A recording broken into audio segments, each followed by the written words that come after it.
I got to give a shout out to The Onion for this joke back in 2020 because The Onion sucked back then, but they still nailed it with this. Stress of presidency already ages Biden 10 years, and it is a rotted corpse. I mean, that's what I see today. That is today's Joe Biden. Yo, I can't believe The Onion actually made this because they've been pretty garbage for a long time. Didn't they just get bought too? And they have their fellowship out right now? Yeah, it was by someone like Ezra Klein or something like that. I don't know. One of the nerds from Vice or something like that. I think This is based AF though. That's great. This is a good one. Do we think Trump announces his VP tonight? You know, here's the thing. Trump said his VP is in attendance. He says, my VP pick is in attendance. That doesn't mean he picked a VP. So, like, let's say Tim Scott, Vivek, and J.D. Vance are all hanging out. Right. And he knows it's going to be one of the three. He goes, my pick is here. I think they are all hanging out at the RNC, right? You don't think Burgum has a chance, Tim? I do, but I think it's the wrong choice. Absolute wrong choice. Even though he has the most political success, probably, of all those, for those four people you just named, or three others? I suppose the reason you'd go with Burgum is that you're trying to get older, run-of-the-mill people who are just like, I remember the 90s. Maybe boomers and silent generation who are going to vote. That makes sense. It does. But I'd still say that I don't think I think Tim Scott's bottom of the list. I like the guy, but I don't think it works. J.D. Vance, I would probably say is probably the best right now, but not my first pick. Honestly, I'd pick Vivek, but I also know that Vivek probably doesn't play politically as well as Burgum does. So it is tough. I don't like any of them. I like J.D. Vance. Yeah. I wish he had a better pick. I don't know who. It might be Burgum. It really might be. I just think it's going to be Burgum just because he's a billionaire. Trump respects that. I think he's the only of those four that's won. And he can spend money.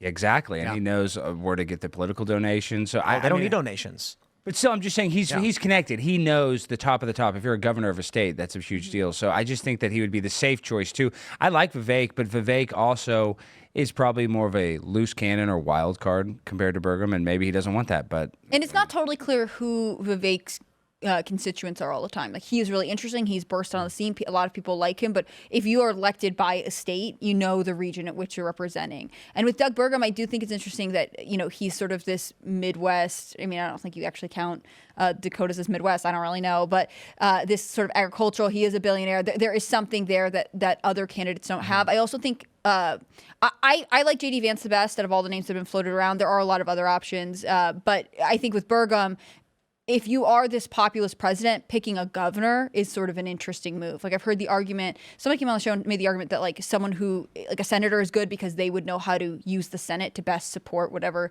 the administration's agenda is. But I think in terms of being like, I am a president for the people, governors are kind of more closely tied to the voting block, really. And so there is a symbolic nature. There is symbolism in picking Burgum. To be honest with you, now that you mention it, like when you bring up the Senate stuff, I do think that having someone that has at least a decent knowledge of the ins and outs of how the sausage is made, I think that does matter, especially because he's going to want to actually have policy. Like, if he gets elected, there's going to be a lot of things that he's going to want to do. There's a lot of things that he's talked about doing. And if he's going to start, cutting back on the establishment, cutting back on the bureaucracy and stuff, he's going to have to know how to do it, because it's not as easy as just fire that guy, fire that guy, fire that guy. As much as I wish it was, they're going to have to they might even have to get creative to get rid of stuff and have Congress be able to pass laws to cut off funding or whatever and see if they can just get, things to dry up. But if you don't have someone that knows that and knows how to do it, you end up with what you got the first term, which is a lot of his policies and his ideas getting stymied by people that knew how the system worked better than he did. Rumble is down. Oh, yeah, I've been seeing that. Did it crash? Because I'm looking in the chat. Rumble is down. The whole website. We got over 80,000 on. We had 44, I think, on Rumble, but once it went down, when people's stream crashes, they can't reload it, and so there are still around 20 or so who are watching on Rumble. We have about 35K watching on X. Sick. So this is pretty based. Sorry, Rumble. Shout out to X. First IRL stream, right? Yeah. To X. Yeah. The thing about X is it's harder to track concurrence, but based on the metrics, if we compare their numbers and just do a little bit of math, we can see it's about 35K. YouTube is 81. Sick. A lot of people getting ready for this and watching, and really do appreciate everybody. Become a member at timcast.com. If you want to support our work, as we're about 10 minutes out from the beginning of this debate, I want to stress that every single major network is airing the debate on YouTube, and we will provide commentary and fact-checking in real time. In the event, for some reason, the show disappears off YouTube, make sure you go to x.com/Timcast, formerly known as Twitter. Follow me there now. And if anything happens, we will post updates there. We are also live streaming on X with no issues.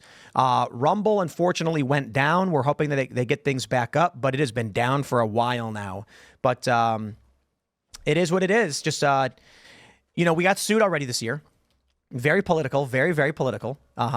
It should be resolved. I should say we've been sued more than once. And so if you want to support our work, timcast.com, because we rely on members.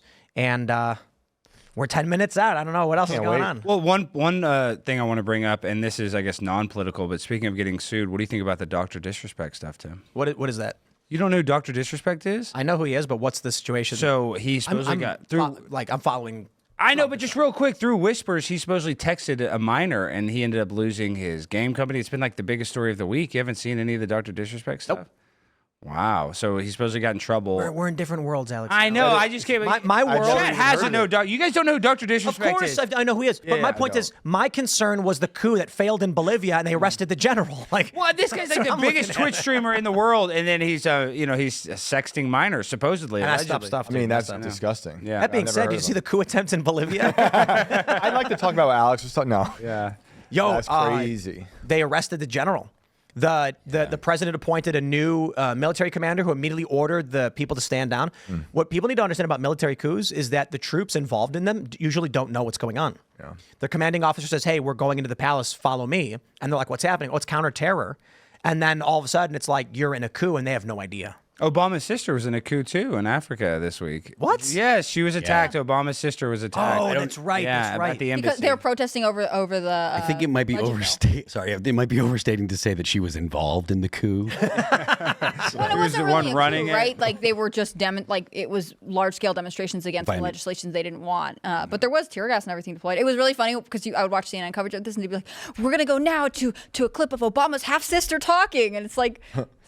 What do you think this is going to do? Obama's going to parachute in and save them? I wonder if Rumble's being DDoS'd. Possible. Yeah. Very Distributed denial of service. I was looking at their numbers, and it is not the biggest I've ever seen. It is possible that Rumble, being a small company, is having a harder time dealing with the overload. But Crowder had a way bigger stream before with like 500,000 concurrent viewers. Yeah. It's not that. It hasn't even got to the debate hasn't even started yet. Right. It would make more sense, in my opinion. Maybe not make more sense, but I think there's a decent probabilities chance that there is a concerted effort to distribute a denial of service Rumble.com before the debate even starts. Because let me stress, if this is overloading Rumble right now, imagine how much their viewership would have been in 10 minutes when the debate starts. Yeah. But this is blocking Crowder and Russell Brand, and there's a bunch of other channels. Dan Bongino, as well as our stream, got knocked down. So that's a bummer. Yep. Is Crowder's stream not up on Rumble? It is, but Rumble's totally down. Oh, the whole entire site. Rumble is back running. Wow. Some people are saying it's back up, and I can't load Rumble. I think it has to be a bandwidth issue. Yeah, but there's not, like, Crowder had 500,000 people watching one time. Like back in 2020, he had, I think, 90,000 right now. Bongino had 60. We had 44. Russell Brand had around 40 or some odd.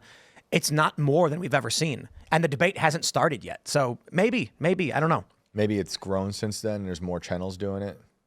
You know? I mean, yeah, that could be it. It could be it. It could be that they're, and also, yeah, maybe it's just resources. Maybe it's their network is leaner than it used to be because revenue or something. I have no idea. I don't know. It is pretty wild though.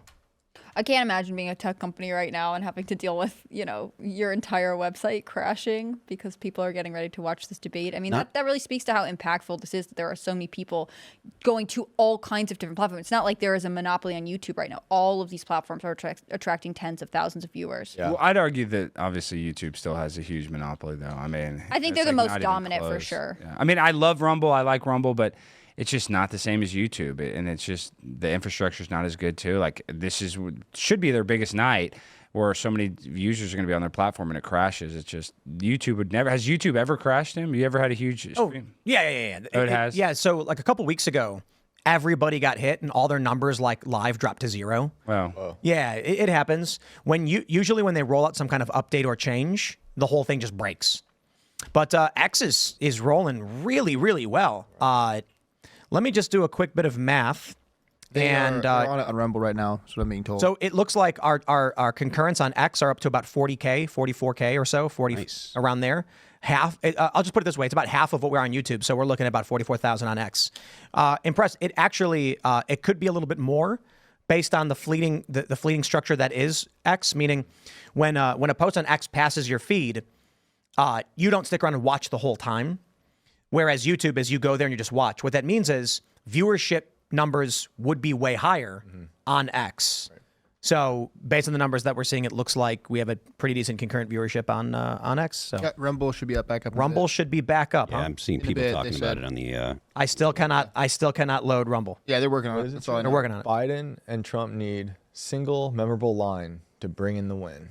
So That's they it. say. Well, that is true because let's just say Biden strings together 7 funny words like "you should be in jail," kind of like how Trump did that to Hillary, and then you're gonna have Harry Season like retweet that and make a TikTok and take it out of context. But look at this win, Biden crushed him. So I think that's possible. He's so strong. And this is, I mean, I'll reference an Axios article I pulled last week. Or, you know, the viral battlefield is really what this campaign and this election season is about. The internet has taken hold in our media in such a way that, number one, CNN is like, no, only mainstream media is allowed to use this thing. And also, all of these candidates know, all of the people who support these candidates know that viral videos, memes, any moment that really captures something is what's going to matter. I mean, the commercial breaks, you're going to see people really pushing stuff, I bet. And also afterwards, like people are going to want the thing they think is the one big moment to get more eyes than anything else. Well, I do want to make this point. My buddy Donut has a big YouTube channel, but he calls it mimetic magic, where there is something to that. Where Donut like operator?